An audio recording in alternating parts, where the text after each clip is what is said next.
Welcome to the Deep Dive. We take source material you're interested in, and we really pull out the key knowledge efficiently. Yep.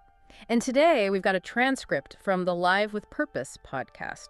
It features Antonio Tertus. Right, so our mission here is to really get into Antonio's story. We want to understand his transformation, what drove him, Exactly. What were the steps, the motivations, and what can you actually take away from it for personal growth, maybe even entrepreneurship, like writing?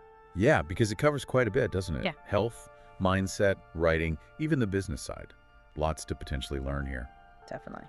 So let's start at the beginning. Antonio's journey kicks off with some really serious health problems. Serious is putting it mildly from what I read. Yeah, the transcript mentions he was on over 30 medications every day and weighed over 300 pounds. Wow.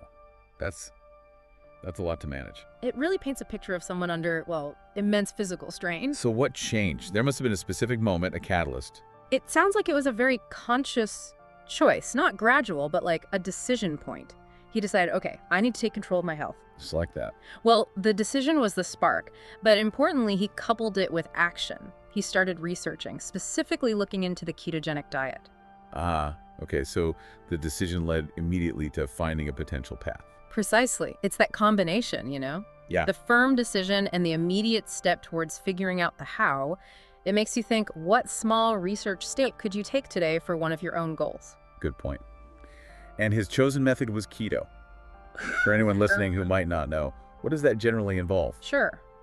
Basically, the ketogenic diet shifts your body's main fuel. Instead of burning carbs, it starts burning fat. It's a metabolic shift. And for him, it seemed to work, and quickly. The results were quite dramatic, according to the transcript. Over 100 pounds lost. In just 4 months. In 4 months, yeah. Mm-hmm. And he managed to get off all those medications, 30 plus meds down to 0. That is a massive turnaround. Really life-changing stuff. Absolutely. And that profound personal shift, it wasn't the end of the story. It actually became the launching pad for his next venture. Which was writing his first book. Right. Life Keto 10, How I Lost 100 Pounds in 4 months and Stopped Taking 30 Medications per Day. That title says it all, really. So his own success story literally became the book. Exactly. And what's interesting is how that personal experience then broadened out. He didn't just fix his own health. He felt this need to share to help others. Sort of paying it forward. Kind of, yeah. It makes you think, how can your challenges or maybe your successes become something useful for other people? And that led him beyond just keto, right? He started writing about other things. Yeah, he branched out quite a bit. Themes like motivation, mindset, self-esteem, finding purpose, even emotional healing. That's a natural progression, I suppose. Fixing the body leads to thinking about the mind and spirit, too. It seems that way. It suggests, that improving one part of your life can really create momentum, sort of a positive ripple effect into other areas. Mm-hmm. Makes sense. And he has several other books now. He does. Titles like Motivation, Mindset, Unlocking Your Potential, and Love Yourself Well. And they're not just in English. No, which is pretty impressive. They're available in 5 languages: English, Spanish, French, Italian, and Portuguese. That shows a real commitment to reaching a wider audience. Definitely. It's a big part of his strategy, clearly, making his message accessible across cultures. Okay, now this part I found fascinating. He does all this writing and promotion while holding down a pretty demanding full-time job. Yeah, he works as a psychiatric PA for the state of Pennsylvania. And the hours are tough, 2 p.m. to 11:30 p.m. So, late nights. How does he even fit the writing in? It comes down to a really disciplined routine. The transcript mentions he uses his early mornings before the PA job starts. Okay. And even his work breaks, apparently, are used for writing or social media engagement. Wow. That's dedication. You can't do that without some serious passion.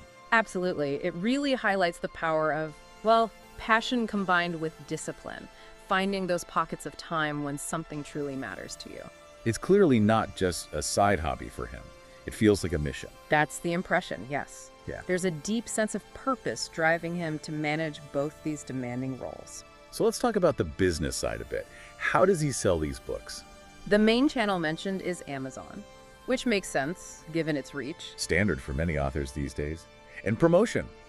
That's where the daily social media comes in all 5 languages. He's constantly putting content out there. And using tools to help, I gather. Yeah, things like Linktree, that single link that goes to multiple places. Right, useful for bios. Exactly. And DLVR, which is likely for automating social media posts across different platforms, helps manage that multilingual effort efficiently. Makes sense. And who is he trying to reach? Who's the target audience? It seems pretty broad, actually. Anyone looking for improvement, really. Right. Better health, self-worth, maybe spiritual life, general personal growth. Okay. And he has a new book coming too. Yes, a Christian book called Renewing the Spirit.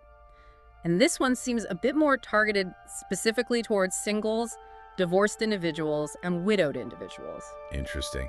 So tailoring the message sometimes to specific groups within that broader audience. Seems like it shows an awareness of different needs and life situations. Yeah, he's very open in the transcript about a challenge he's facing. Ah, yes. The fact that he hasn't sold any books in the last 5 months. Oof. That's got to be tough, especially with all the effort he puts in. How does he deal with that? How does he stay motivated? This is where his mindset really shines through. He talks about faith, first and foremost, Yep. and just sheer perseverance, believing in the value of his work, even if the sales aren't there right now. Like planting seeds, he calls it. Exactly that analogy. Planting seeds, trusting the process, knowing that results might not be immediate. He also mentioned continuing to refine his message, connecting with people anyway. And he has that line. Giving up is not an option. Yeah, That says a lot about his resolve. it really does. It goes beyond just business. It's about the mission behind it all. It suggests that setbacks are expected almost on a long journey. The key is how you respond, how you persevere. So if we boil it all down, what's the core message you get from Antonio's story? I think the central theme is empowerment. It's this idea that your life really can change, sometimes drastically, based on one single decision.